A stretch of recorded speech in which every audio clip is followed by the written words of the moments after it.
मनमा छु। यो पुस्तक ती व्यक्तिहरूका लागि होइन जसले सटिक निर्णय लिन सक्छन् र निर्णय लिँदा कहिल्यै सङ्घर्ष गर्दैनन्, जसले आफ्नो सम्पूर्ण जीवनमा कहिले एउटा पनि गल्ती गरेका छैनन्, तथाकथित सिद्ध व्यक्तिहरू। साँच्चै मलाई त्यस्ता व्यक्तिहरूको अस्तित्वको बारेमा थाहा छैन। तर यो किताब ती सबैका लागि हो जसले म जस्तै निर्णय लिन्छन्, केही राम्रो र केही नराम्रो, केही सही र केही गलत। यदि गलत छनौटहरू तपाईको जीवनको हिस्सा भएको भए सधैँभरि दोषी भावनामा नबस्नुहोस्।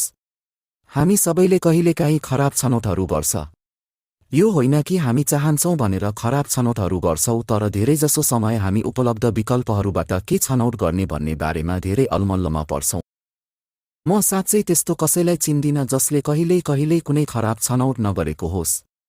हामी मानिस हौं र गल्ती गर्छौं, त्यो ठिक छ।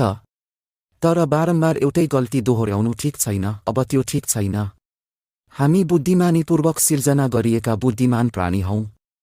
हामीले बुद्धिमान हुन सिक्नुपर्छ। आजकल हामीलाई अरू कुनै पनि समयभन्दा बढी बुद्धिको आवश्यकता छ। हाम्रो वरिपरि दुष्टता व्याप्त छ र हामी सही र गलत छुट्याउन पर्याप्त बुद्धिमान हुनुपर्छ। आजकल गलत कुराहरू धेरै लोभलाग्दा देखिन्छन्। ठ्याक्कै गलत भन्नुपर्दा आजकल एकदमै सही देखिन्छ। तर हामीलाई थाहा भएको कुरा हाम्रो लागि राम्रो छैन भनेर नाइ भन्नको लागि साँचो हिम्मत चाहिन्छ। तर प्रश्न यो छ, म कसरी भ्रमपूर्ण भागलाई सम्बोधन गर्छु जसलाई मैले गर्नुपर्छ वा मैले गर्नु हुँदैन भनेर संक्षेप गर्न सकिन्छ। म कसरी भ्रम हटाउन सक्छु? के कुनै मद्दत उपलब्ध छ वा म एक्लै छु? हो साथी, हामीसँग मद्दत उपलब्ध छ। हामीले भर्खरै सुरु गर्यो। चिन्ता नगर्नुहोस्। यो पुस्तक तपाईलाई धेरै भ्रमबाट बचाउनको लागि हो जसले तपाईलाई समात्छ। हामीले सँगै सुरु गरेको यो यात्रामा लागिरहनुहोस्। केही समय मसँग बस। मसँग बिताएको समयको लागि तिमीलाई पछुतो हुने छैन। बस पढ्नुहोस्। राम्रो देखिन्छ। धेरैजसो समय हामी विकल्प छनौट गर्दा गल्ती गर्छौं किनभने सबै विकल्पहरू राम्रा देखिन्छन्। त्यही हामी गल्ती गर्छौं। छनौटहरू लोभलाग्दा देखिन्छन्, राम्रा देखिन्छन्, आकर्षक र अप्रतिरोध्य हुन्छन्। मलाई लाग्छ हब्बालाई पनि त्यस्तै भएको हुनुपर्छ। उनलाई बगैँचाको बीचमा रहेको फल नछुन् भनिएको थियो र जब उनी प्रलोभनमा परिन्, उनले फल देखिन् र त्यो राम्रो देखिन्थ्यो, अप्रतिरोध्य। यो मनमोहक देखिन्थ्यो। र उनले अनाज्ञाकारी भइन् किनभने छनौट नराम्रो र अनाकर्षक देखिन्थ्यो, तर यो राम्रो, मनमोहक र अप्रतिरोध्य देखिन्थ्यो। यदि हब्बालाई थाहा भएको भए कि उनको अनाज्ञाकारिता पछि के हुन्छ, मलाई लाग्दैन कि उनले त्यो निर्णय लिन्थिन्। तर त्यसपछि भावनाको बन्धनमा निर्णय लिइयो र यसले सम्पूर्ण मानव जातिलाई समस्यामा पार्यो। उनको निर्णयको परिणामले उनको बाँकी जीवन टुटेको, बेचैन र चिन्तित बनायो। जब म बाइबलमा यो कथा पढ्छु, यसले मलाई निर्णयको प्रभावको बारेमा सोच्न बाध्य पार्छ। हेराइ भ्रामक हुन सक्छ भन्ने भनाइ छ। यो भनाइ निर्णय लिँदा पनि एकदमै सत्य छ। आफ्नो इन्द्रियको राय मात्र नखोज्नुहोस्, अझ गहिरो खोजी गर्नुहोस्, किनभने केही निर्णयहरू जीवन परिवर्तनकारी हुन सक्छन्, जीवन परिवर्तनकारी, र यसको प्रभाव महसुस हुन सक्छ र परिणामहरू तपाईको बाँकी जीवनमा पनि भोग्नुपर्ने हुन सक्छ। त्यसैले केवल रूपको लागि मात्र नजानुहोस्, अझ गहिरो र गहिरो हेर्नुहोस्। विश्वास प्रणाली। निर्णयको सम्पूर्ण अवधारणा र निर्णय प्रक्रियाको विश्लेषण गर्दै गर्दा मैले महसुस गरेँ कि हामी हाम्रो विश्वास प्रणालीको आधारमा धेरै महत्त्वपूर्ण निर्णयहरू गर्छौं। उदाहरणका लागि, यदि म व्यवस्थित विवाहमा विश्वास गर्छु भने म अरूलाई पनि यसको लागि सुझाव दिनेछु र सिफारिस गर्नेछु किनभने यो मेरो मूल विश्वास प्रणालीमा छ। फेरि, यदि म विश्वास गर्छु कि ठूला सहरहरूले कामको लागि राम्रो अवसरहरू प्रदान गर्छन् भने म कामको लागि ठूलो सहर जान्छु। त्यो सरल छ, होइन र? यदि मैले मेरा निर्णयहरू जाँच्नु छ भने मैले पहिले मेरो विश्वास प्रणाली हेर्नुपर्छ। हामीले केही विश्वास प्रणालीहरू हाम्रो पारिवारिक लाइनबाट, केही साथीहरूबाट, केही हामीले प्रशंसा गर्ने मानिसहरूबाट, केही टिभीबाट र केही इन्टरनेटबाट पनि सिकेका हुन सक्छौं। त्यसैले राम्रो निर्णयहरूको लागि राम्रो छनौट गर्न हामीसँग राम्रो विश्वास प्रणाली हुनु आवश्यक छ। तर मेरो विश्वास प्रणाली राम्रो छ कि छैन भनेर कसरी थाहा पाउने? रोचक प्रश्न हो, होइन र? कहिलेकाहीँ हामीले हेर्नुपर्छ कि विश्वास प्रणालीले अनुभवको परीक्षामा उत्तीर्ण हुन्छ कि हुँदैन। पुस्तादेखि पुस्तासम्म हामीलाई हस्तान्तरण गरिएको कारणले मात्र विश्वास प्रणाली सही छ भनेर मान्न गलत हो। सती प्रथा थियो जहाँ पतिको मृत्यु भएमा पत्नीलाई पतिको चितामा जिउँदै जलाउनु पर्थ्यो। घृणित होइन र? केही बुद्धिजीवीहरूले यसलाई प्रश्न गरे पनि यदि यो पुस्तादेखि चलिआएको छ भने पनि त्यसैले विश्वास प्रणालीलाई केवल यसकारण स्वीकार नगर्नुहोस् कि यो लामो समयदेखि यस्तै छ। पुस्ताहरू, तपाईसँग प्रश्न गर्ने अधिकार छ। मलाई लाग्दैन कि हामीले प्रश्न गर्दा मानिसहरू अपमानित हुनुपर्छ। यदि यो सत्य हो भने यसले सोधपुछको परीक्षामा उत्तीर्ण हुनेछ। मेरा प्रिय साथीहरू, जीवनमा राम्रो निर्णय लिनको लागि आफ्नो विश्वास प्रणाली जाँच गर्नुहोस्। एक समय सान्दर्भिक सल्लाह भनिन्छ मार्गदर्शनको अभावमा राष्ट्र असफल हुन्छ, तर धेरै सल्लाहले विजय हासिल हुन्छ। हामीमध्ये कतिजनाले आफैले जीवन परिवर्तन गर्ने निर्णयहरू गरेका छौं भन्ने कुरा मलाई थाहा छैन। मलाई कसैले मलाई के गर्नुपर्छ भनेर भन्न चाहन्न भन्ने मनोवृत्ति चाँडै नै नचाहिने परिणाम भोग्ने व्यक्तिको मनोवृत्ति हो। परामर्श गर्नु बुद्धिमानी हो। यसले नम्रताको मनोवृत्ति देखाउँछ र स्पष्ट रूपमा पतन हुनु अघि गर्व हुन्छ र गलत निर्णयको कारणले पतन आउँछ। तेल र अत्तरले हृदयलाई आनन्दित बनाउँछ, त्यसरी नै हृदयबाट निस्कने साथीको सल्लाहको मिठासले पनि आनन्दित बनाउँछ।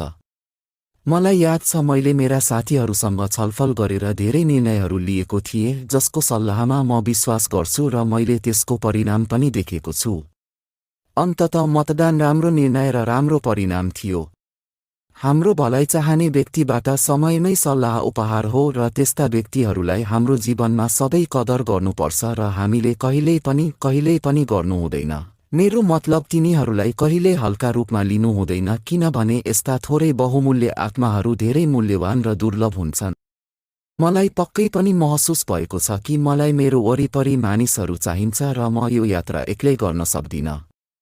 मलाई सल्लाह चाहिन्छ, मलाई मद्दत चाहिन्छ र के अनुमान आवश्यक परेमा मानिसहरूको सहयोग लिनु ठिक छ। त्यो वास्तवमा परिपक्वता र नम्रताको सङ्केत हो। भित्र सुन्नुहोस्, हामी धेरै आवाजहरूले घेरिएका छौं। केही चर्को छन् र केही त्यति चर्को छैनन्।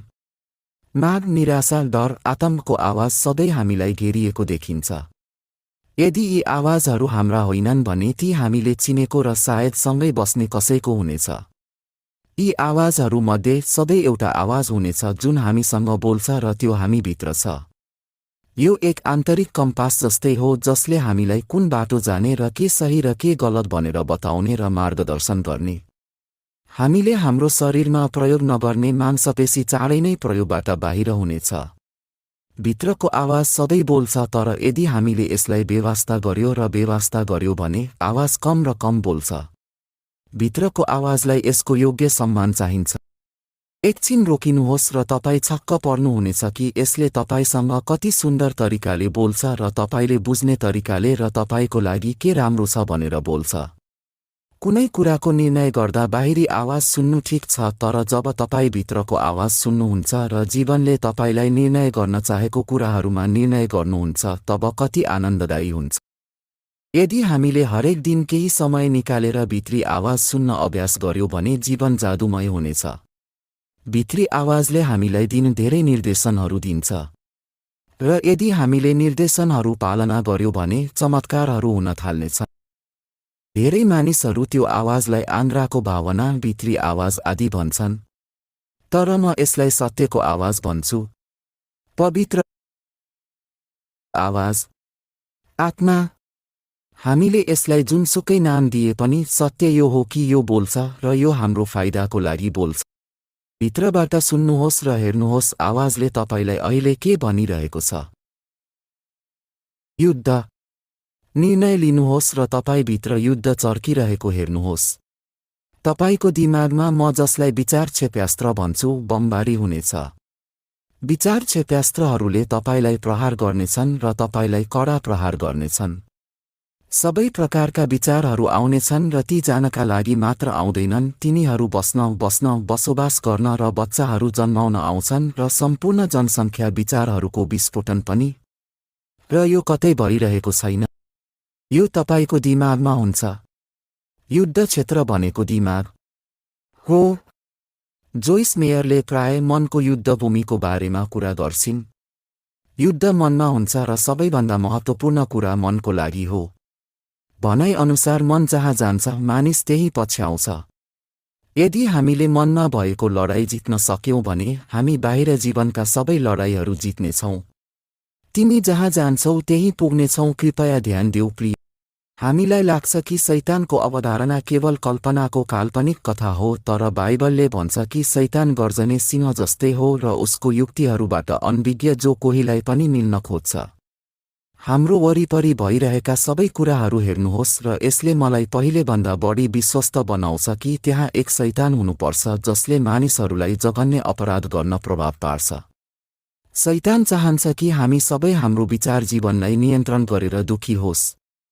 उसको काम प्रोफाइल शत्रु केवल चोरी गर्न, मार्न र नष्ट गर्न आउँछ।